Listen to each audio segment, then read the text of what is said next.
Hi guys, स्वागत है आप सभी का एक और नई वीडियो में। एक और नया दिन, एक और नई गाड़ी और एक और नई लोकेशन। अब दोस्तों लोकेशन में तो आपको पता चल रहा है कि मैं आया हूँ पहाड़ों पे, और गाड़ी देख के भी आप समझ गए हैं कि ये फॉर्च्यूनर लेजेंडर है। तो आज की इस वीडियो में क्या होने वाला है वो तो आप लोग समझ ही गए होंगे। हिल्स ड्राइव रिव्यू देने वाला हूँ आपको। बट इससे पहले मैं फॉर्च्यूनर को ऑलरेडी रिव्यू कर चुका हूँ, और सभी लोग कहते हैं कि फॉर्च्यूनर से फॉर्च्यूनर लेजेंडर में सिर्फ कॉस्मेटिक अपडेट्स हैं। तो जी हाँ दोस्तों, ये बात सच है। बट आज के इस रिव्यू में फिर आपको क्या खास देने वाला हूँ। तो दोस्तों फॉर्च्यूनर जो चलाई थी वो थी 4x4, और ये है 4x2। तो मोस्टली लोग इस डाउट में रह जाते हैं कि 4x4 फॉर्च्यूनर खरीदी जाए या 4x2, ऑटोमेटिक खरीदी जाए या मैनुअल। तो आज के इस हिल्स ड्राइव रिव्यू में ये सभी चीज़ें आपको क्लियर करके बता दूंगा, क्योंकि मैंने तीनों चारों कॉम्बिनेशंस पहाड़ों में चला ली हैं। और 4x2 और 4x4 में सबसे बड़ा डाउट ये रहता है कि पहाड़ों वगैरह में पावर कैसी मिलेगी, ऊपर चढ़ने में दिक्कत तो नहीं आएगी, और कई सारे सवाल आपके मन में रहते हैं। तो आज की इस वीडियो को पूरा देखिए। स्टिल अगर आपका कोई सवाल रह जाए वीडियो को देखने के बाद, तो दोस्तों कमेंट सेक्शन में लिखिएगा, मैं आपका जवाब ज़रूर दूंगा। अब बात करते हैं ओवरऑल मेरे ट्रिप की। तो मैं दिल्ली से आया हूँ भीमताल की तरफ, और कोई बहुत ज़्यादा एक्सट्रीम पहाड़ तो नहीं देखे, but of road rough road का पैच कहीं ना कहीं पहाड़ों में देखने को मिल ही जाता है। तो मैंने सोचा कि जब मैंने 4x4 को उस तरीके से टेस्ट करा, तो आज 4x2 को भी उस तरीके से टेस्ट करके देख लूँ कि क्या कोई कमी तो नहीं रह जाती अगर आप 4x2 फॉर्च्यूनर खरीदें। तो चलिए दोस्तों, अब बात करते हैं फाइनली इस फॉर्च्यूनर लेजेंडर के हिल्स ड्राइव रिव्यू की। तो दोस्तों हिल्स में कई सारी चीज़ें ध्यान देने वाली होती हैं, जैसे कि एक गाड़ी में विजिबिलिटी कैसी है, गाड़ी में पावर कैसी है, और जैसे इस गाड़ी में 3 ड्राइव मोड्स आते हैं और ये गाड़ी ऑटोमेटिक है, तो परफॉर्मेंस कैसी है तीनों ही मोड्स के अंदर। और ये ऑटोमेटिक गाड़ी है, तो ऑटोमेटिक गियरबॉक्स कैसा परफॉर्म कर रहा है, कैसा रिस्पॉन्ड कर रहा है, और ड्राइवर को इन चीज़ों का फीडबैक कैसा आ रहा है। माफ़ी चाहूँगा, कैमरा आपको थोड़ा सा शेकी दिख रहा होगा, बट जनरली आप ही लोग कहते हैं कि खुद से वीडियो ना बनाओ पहाड़ों पे ऐसी ड्राइविंग करते हुए। तो आप देख सकते हैं दोनों हाथ मेरे स्टीयरिंग पे ही हैं, और मैं सिर्फ आपको बता रहा हूँ। तो ये एंगल और विजिबिलिटी वगैरह के साथ आपको भी थोड़ा सा मैनेज करना पड़ेगा। अब बात कर लेते हैं गाड़ी की विजिबिलिटी के साथ। तो दोस्तों सबसे पहले गाड़ी का बोनट पूरी तरह से विजिबल रहता है आपको, और वहाँ कोई दिक्कत परेशानी नहीं आती है। उसके बाद अगर बात करी जाए तो दोस्तों बम्पर वगैरह का आइडिया हमें खुद ही लगाना पड़ता है, बट इसके अंदर पार्किंग सेंसर्स की प्लेसमेंट मुझे काफ़ी अच्छी लगी। वहाँ पे आगे जजमेंट बन भी नहीं पा रही होगा, तो पार्किंग सेंसर्स आपको अलार्म करके पूरी तरह से बता देते हैं कि आपको कहाँ तक गाड़ी को ले जाना चाहिए और कहाँ तक नहीं। पार्किंग सेंसर्स का जो डिस्प्ले है वो भी अपने एमआईडी के अंदर ही आ जाता है, तो वहाँ पे भी आपको इधर उधर देखने की या परेशान होने की किसी भी तरह की कोई ज़रूरत नहीं रहती है, और ये सबसे अच्छी बात है इस गाड़ी के बारे में। नेक्स्ट अगर बात करते हैं तो दोस्तों साइड विजिबिलिटी हो या रेयर विजिबिलिटी हो, वहाँ पे भी पूरी तरह से विजिबिलिटी आपको मिलती है। हालांकि रेयर पैसेंजर्स अगर लंबे हैं या फिर आपकी गाड़ी में लगेज ज़्यादा है, तो बैक व्यू मिरर में आपको डेफिनेटली थोड़ी सी परेशानी का सामना करना पड़ता है। इसके बाद अगर बात करते हैं तो दोस्तों ये तो बात हो गई विजिबिलिटी की। अब नेक्स्ट बात करते हैं अपनी ड्राइविंग की। तो ड्राइविंग में सबसे पहली चीज़ जो आ जाती है वो होती है उसका इंजन और उसकी पावर। तो इसके अंदर एक 2.8 लीटर का डीजल इंजन आता है, जो आपको प्रोवाइड कराता है 201 bhp की पावर के साथ 500 Nm का टॉर्क। बाकी हॉर्न वगैरह दे के चलिए हमेशा ये टर्न्स वगैरह पे। और अगर आपको किसी को ओवरटेक करना है तो ज़्यादा पावर से नहीं बल्कि दिमाग से ओवरटेक करना है। दूर देखना है हमें कि कोई आ तो नहीं रहा है, उसके बाद हम किसी को ओवरटेक कर सकते हैं। अब नेक्स्ट पावर की बात कर रहे थे, तो पावर फिगर्स तो मैंने आपको बता दिए। अब ड्राइविंग मोड्स की बात करता हूँ, और ये पावर अपनी निकल के कैसी आती है। तो सबसे पहले अगर आप मीटर में देखेंगे तो मैं गाड़ी को डाल रहा हूँ आपके सामने इको मोड पे। हालांकि मैंने तीनों ही मोड्स पे इसे ड्राइव करके देख लिया है। तो दोस्तों इको मोड पे एनवीएच थोड़े हाई रहते हैं और गाड़ी को थोड़ा सा जोर लगाना पड़ता है। ऐसी बात नहीं है कि फॉर्च्यूनर है तो आराम से चढ़ जाएगी, क्योंकि इको मोड में कहीं ना कहीं पावर को लिमिट करा जाता है। और पावर लिमिट करके अगर आप माइलेज निकालने के हिसाब से चलेंगे तो मेरे हिसाब से गाड़ी को पावर दे देना ज़्यादा बेहतर है, रादर देन गाड़ी स्ट्रगल करे और आप भी परेशान हो गाड़ी को ड्राइव करने में। अब इसमें इस चीज़ का भी बहुत बड़ा रोल आता है कि आखिर कितना ऊपर आप जा रहे हैं। अब मान लीजिए आप स्पीति या लद्दाख जा रहे हैं, तो डेफिनेटली इको मोड में आप अपनी गाड़ी को नहीं चलाएंगे, पर स्टिल अगर चलाते हैं तो गाड़ी चढ़ तो जाएगी, बट थोड़ा बहुत स्ट्रगल आपको दिखाई देगा। अब नेक्स्ट बात करते हैं अपने नॉर्मल मोड की। तो नॉर्मल मोड पे डाल देता हूँ गाड़ी को। यहाँ आप देखेंगे इको का सिंबल हट गया है, यानी कि नॉर्मल मोड पे आ गई है गाड़ी।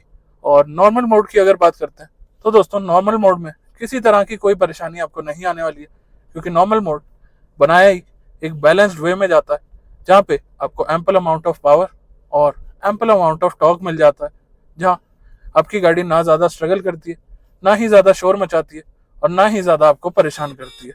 ईजिली जहाँ आप चढ़ाएं, जैसे आप बोले, चढ़ती जाती है। नेक्स्ट आ जाता है अपना फाइनल और स्पोर्ट्स मोड।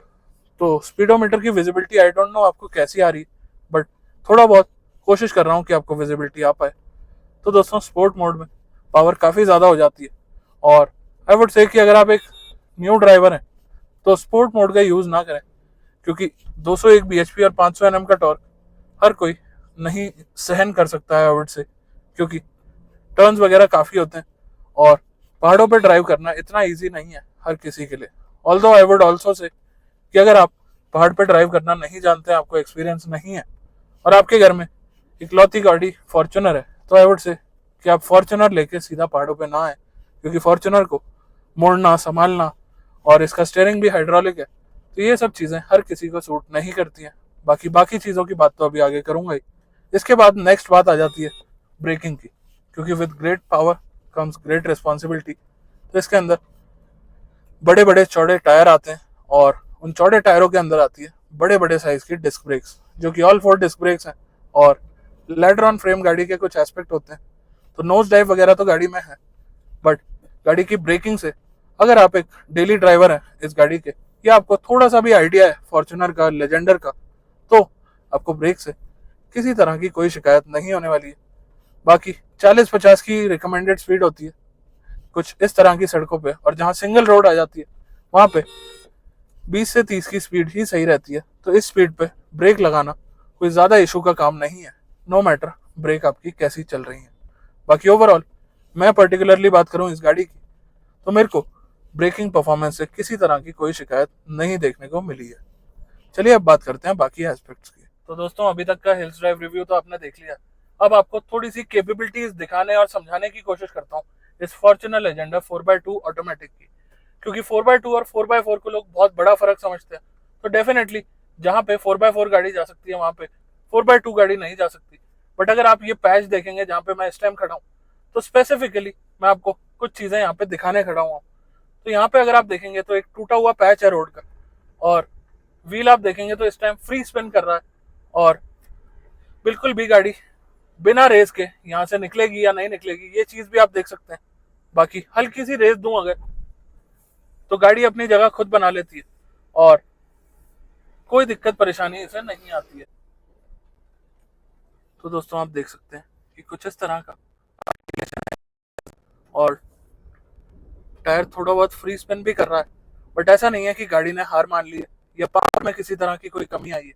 गाड़ी डेफिनेटली यहाँ पे विदाउट एनी इशू निकल गई है, और 4x2 गाड़ी होने के बाद इतनी ज़्यादा आर्टिकुलेशन आपको कोई ऑफर नहीं करता, और अगर ऑफर कर भी दे तो दोस्तों इस तरीके से इतनी ईज से आपकी गाड़ी डेफिनेटली नहीं निकलने वाली है। तो ये बात है अपनी फॉर्च्यूनर लेजेंडर 4x2 की। तो अब दोस्तों आपसे ब्रेकिंग वगैरह की बात कर ली और तीनों ड्राइव मोड्स की बात कर ली है, विजिबिलिटी की बात कर ली है। अब थोड़ा सा एंगल चेंज करा, आई होप कि आपको थोड़ी विजिबिलिटी और बेहतर हुई होगी और थोड़ी चीज़ें स्टेबल हुई होंगी।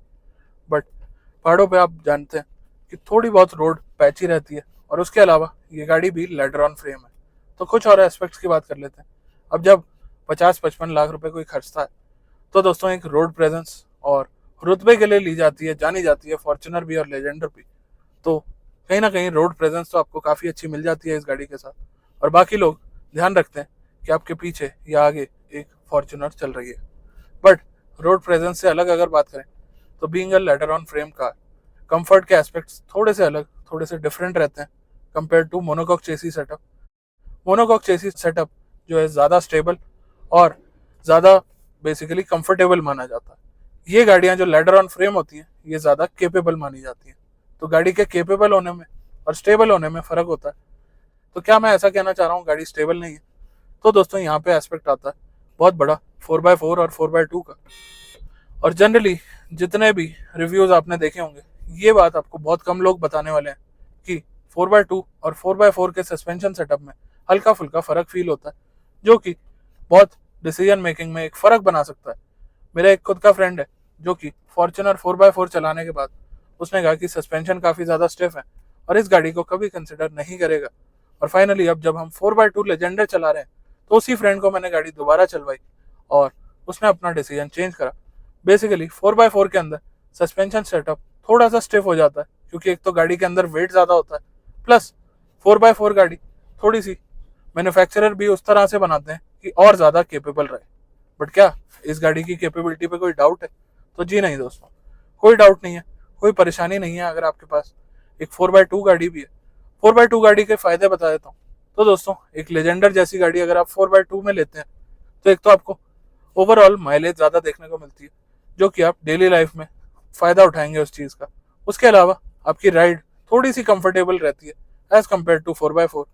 और इन दोनों एस्पेक्ट से अलग अगर बात करें तो परचेजिंग में भी आपके कुछ पैसे बच जाते हैं। और दोस्तों ये केस सिर्फ फॉर्च्यूनर के साथ ही नहीं है, रिसेंटली लॉन्च स्कॉर्पियो एन में भी मैंने नोट करा कि 4x2 और 4x4 के सस्पेंशन सेटअप में थोड़ा सा फर्क है और वो फर्क फैमिली की ओवरऑल कंफर्ट को बहुत ज़्यादा एनहांस कर सकता है। अब नेक्स्ट बात करते हैं। तो दोस्तों 4x4 और 4x2 में किसी भी तरह का कोई डिफरेंस नहीं है अगर आर्टिकुलेशन वगैरह की बात करें, टायर साइज वगैरह की बात करें। बट इसमें आते हैं HT टायर्स जो कि अगर आपको रफ रोड या ऑफ रोड मिलती है तो उतने ज़्यादा केपेबली परफॉर्म नहीं करते हैं। और अगर आप 4x2 गाड़ी में ऑल टेरेन टायर्स डलवा लेते हैं तो भी आपकी गाड़ी और ज़्यादा केपेबल बन सकती है। बाकी दोस्तों ड्राइवर वगैरह का बहुत फ़र्क होता है कि कौन ड्राइवर कौन सी गाड़ी किस तरीके से चलाता है और उसे उस गाड़ी की कितनी आदत है। अब आप देख रहे हैं गाड़ी पूरी तरह से शेक कर रही है, बट ये शेक हो सकता है किसी को पर्टिकुलरली पसंद हो। बॉडी रोल भी स्कॉर्पियो के बहुत ज़्यादा फैंस हैं, स्कॉर्पियो क्लासिक की बात कर रहा हूँ। और फॉर्च्यूनर वगैरह में भी हल्का फुल्का बॉडी रोल तो आपको मिलेगा ही क्योंकि इतने बड़े साइज की फुल साइज SUV यहाँ पे आपको ऑफर करी जा रही है जो कि 7 सीटर भी है, केपेबल भी है और टोयोटा हमेशा से जाना जाता है रिलायबिलिटी के लिए, तो रिलायबल भी है। आपने देखा आपके सामने ही हल्की फुल्की सडन ब्रेकिंग मुझे यहाँ पे लेनी पड़ गई और स्पीड ब्रेकर्स वगैरह पे कैसा रिस्पॉन्स आ रहा है वो भी आप देख सकते हैं। अब मैं अपना एस्पेक्ट बताता हूँ कंफर्ट को लेके। तो दोस्तों मेरे को ये गाड़ी ठीक ठाक कंफर्टेबल लगी है, कंफर्ट में उतनी ज़्यादा शिकायत मेरे को इस गाड़ी से नहीं लगी है पर्सनली। और स्टेबिलिटी की अगर बात करें तो दोस्तों वैसे तो टर्न्स वगैरह पे रफ ड्राइविंग या रैश ड्राइविंग नहीं करनी चाहिए, बट अगर आप हल्का फुल्का टेस्ट करने के लिए कर रहे हैं तो आई वुड से कि आपको एक्सपीरियंस होना चाहिए। अब जैसे मुझे आप जानते हैं मैं कई गाड़ियां आपके लिए टेस्ट करता रहता हूँ और जब जैसे मौका मिलता है तो पहाड़ों पे भी आपके लिए हर गाड़ी टेस्ट करने की कोशिश ज़रूर करता हूँ, ऑल्दो हर गाड़ी को पहाड़ों पे लाना मुश्किल रहता है। तो दोस्तों उस सब से मेरे को स्टेबिलिटी वगैरह टेस्ट करने का, स्टीयरिंग कंट्रोल वगैरह टेस्ट करने का एक आइडिया लग गया है। और इस गाड़ी का अगर एस्पेक्ट बताऊं तो ये हाइड्रोलिक स्टीयरिंग पार्किंग वगैरह में आपको डेफिनेटली बुरा लगेगा, बट ऐसे टर्न्स पे जब आप गाड़ी को चलाते हैं तो वो लाइट स्टीयरिंग आपका कॉन्फिडेंस लूज कराता है। और ये हाइड्रोलिक स्टीयरिंग जिसकी हमेशा लोग शिकायत करते हैं कि थोड़ा हार्ड है, थोड़ा स्टिफ है, ये आपको फ़ायदा देने वाला है। अब ये थोड़ा सा पर्सनल लाइकिंग के हिसाब से भी, क्योंकि हर किसी को हार्ड स्टीयरिंग पसंद नहीं है और हर कोई हार्ड स्टीयरिंग को हैंडल भी नहीं कर पाता। पर मेरा पर्सनल टेक अगर बताऊं तो definitely hydraulic steering is way better than अपना पावर स्टीयरिंग, पहाड़ों में तो कम से कम। अब दोस्तों बात करते हैं ऑटोमेटिक लें या मैनुअल, क्योंकि 4x2 और 4x4 का मैंने आपको बता दिया। तो मैं आपको रिकमेंड करता हूँ कि अगर आपको डेफिनेटली 4x4 यूज़ नहीं करना है तो फिर आप एक 4x2 गाड़ी पे अपनी नज़र बना सकते हैं। उससे आपको फ़ायदे क्या मिलेंगे वो भी मैंने आपको बता दिया। बट मैनुअल लें या ऑटोमेटिक, तो दोस्तों ये अगेन पर्सनल चॉइस पे आता है। काफ़ी लोगों का ऐसा कहना है कि जब 30, 40, 50 लाख रुपए की एक गाड़ी ले रहे हैं तो क्यों ना ऑटोमेटिक लें और चलाने में थोड़ा कंफर्ट भी लें। तो दोस्तों अब ऑटोमेटिक में किसी को कंफर्ट लगता है और किसी को वो टॉर्क रश फील करना होता है जो कि फर्स्ट और सेकंड गियर डाल के आपको एक डीजल मैनुअल गाड़ी में फील होता है। क्योंकि दोस्तों जब 500 Nm का टॉर्क चलता है तो उसके आगे सब शांत हो जाते हैं। और ये तो 2.8 लीटर का डीजल इंजन है जो कि काफ़ी अच्छी तरीके से दहाड़ता है और अपनी प्रेजेंस आपको फील कराता है। अब इस वीडियो में आई डोंट नो आपको कितनी नॉइज़ आ रही होगी, बट इंजन के NVH लेवल्स हल्के से हाई हैं, ऑल्दो ये गाड़ी भी 2-3 साल पुरानी है। और आज के हिसाब से बात करें 2024 में तो यही लेटेस्ट है, क्योंकि टोयोटा इतनी जल्दी जल्दी अपनी गाड़ियों को अपडेट नहीं करता है। तो अब अगर आप देखेंगे तो मैं थोड़ा सा अपहिल की तरफ आ गया हूँ और NVH लेवल्स वगैरह भी आप नोट कर पा रहे हैं, फील कर पा रहे हैं। तो दोस्तों मेरा ये एस्पेक्ट है कि कहीं ना कहीं ये डीजल इंजन का जो ग्राउल है, ये जो फील है, ये आने वाले टाइम में हम लोग मिस ही करने वाले हैं। तो जब तक मौका है इन डीजल गाड़ियों को अप्रिशिएट करिए, चलाते रहिए, और बाकी सब इंतजार तो कर ही रहे हैं कि आखिर कब टोयोटा अपनी फॉर्च्यूनर को एक बड़ा अपडेट देगा। अब देगा नहीं देगा, कब देगा, कैसा देगा, उस चीज का देखेंगे जब वो आएगी। बाकी ओवरऑल अब बात करते हैं लास्ट और सबसे इंपॉर्टेंट, सबसे मेन एस्पेक्ट की, जो कि है माइलेज। तो दोस्तों इस गाड़ी पे आपके लिए 2-3 माइलेज टेस्ट बनाए हैं जो कि अलग अलग ड्राइविंग मोड्स में है, और वो माइलेज टेस्ट हैं अपने हाईवे के। बट हाईवे पे आप जानते हैं कि गाड़ी ज्यादा माइलेज देती है और अच्छा माइलेज देती है। हिल्स में क्या परफॉर्मेंस रही माइलेज की और किस तरीके से मैंने इस गाड़ी को ड्राइव करा। तो दोस्तों हिल्स का एस्पेक्ट कुछ ऐसा है कि हिल्स में मेरे को इस गाड़ी से अराउंड 11 के आसपास की माइलेज मिली है, और मोड वगैरह तो मैंने आपको वीडियो में बताया ही कि मोस्टली मैंने इस गाड़ी में नॉर्मल मोड का यूज किया है, क्योंकि स्पोर्ट मोड में काफी ज्यादा पावर है। उतनी पावर की इस गाड़ी को तो रिक्वायरमेंट नहीं है। हो सकता है अगर आप कोई छोटे इंजन की गाड़ी लाए तो उसमें स्पोर्ट मोड की जरूरत पड़े। बाकी ओवरऑल ऑटोमेटिक गियरबॉक्स भी काफी अच्छा सपोर्ट और काफी अच्छा परफॉर्म कर लेता है, किसी तरह की कोई परेशानी आपको नहीं आती है। चलिए अब चलते हैं अपने वर्डिक्ट की तरफ। तो दोस्तों ये था मेरा experience Fortuner Legender 4x2 automatic के साथ। और अगर आप देखना चाहते हैं एक 4x4 फॉर्च्यूनर का रिव्यू, तो वो भी मैंने बनाया हुआ है, हिल्स पे भी बनाया हुआ है, नाइट में भी, डे में भी, हर एस्पेक्ट से फॉर्च्यूनर को अलग से कवर करा हुआ है। और इवन 4x4 के भी माइलेज टेस्ट करे हुए हैं, तो उन वीडियोस को आप फॉर्च्यूनर की प्लेलिस्ट में जाके देख सकते हैं। बाकी लेजेंडर के बारे में और जानकारी लेनी हो तो वो लेजेंडर के प्लेलिस्ट में आपको मिल जाएगी। अब इतनी मेहनत हो रही है आपके लिए तो एक सब्सक्राइब बटन तो दबा ही दें, और स्टिल अगर आपका कोई डाउट रह गया है तो कमेंट सेक्शन में लिखें। बाकी मेरा ये कहना है कि अगर फैमिली पर्सपेक्टिव से आप एक फॉर्च्यूनर देख रहे हैं और आपको बहुत ज़्यादा रफ रोड या ऑफ रोड पे नहीं जाना है, तो 4x2 आपके लिए एक अच्छी चॉइस बन सकती है। और अगर आप अभी यंग है और थोड़ी सी ऑफ रोडिंग वगैरह आप करना चाहते हैं, आपको थोड़ा सा एडवेंचर पसंद है, तो डेफिनेटली 4x4 पे जाएं। उस चीज़ को आप डेफिनेटली मिस करेंगे इस 4x2 गाड़ी के अंदर। ऑल्दो ये भी काफ़ी ज़्यादा केपेबल है। और अभी ये जो रिव्यू मैंने आपको दिया, इस गाड़ी में हम सिर्फ 2 लोग थे पहाड़ों पे। अगर ये गाड़ी लोडेड होगी तो बीइंग अ रियर व्हील ड्राइव कार और ज़्यादा बेहतर परफॉर्म करके आपको दिखाएगी। बाकी दोस्तों मिलता हूँ आपसे ऐसे ही किसी और वीडियो में, तब तक के लिए ख्याल रखिए, ध्यान रखिए, धन्यवाद।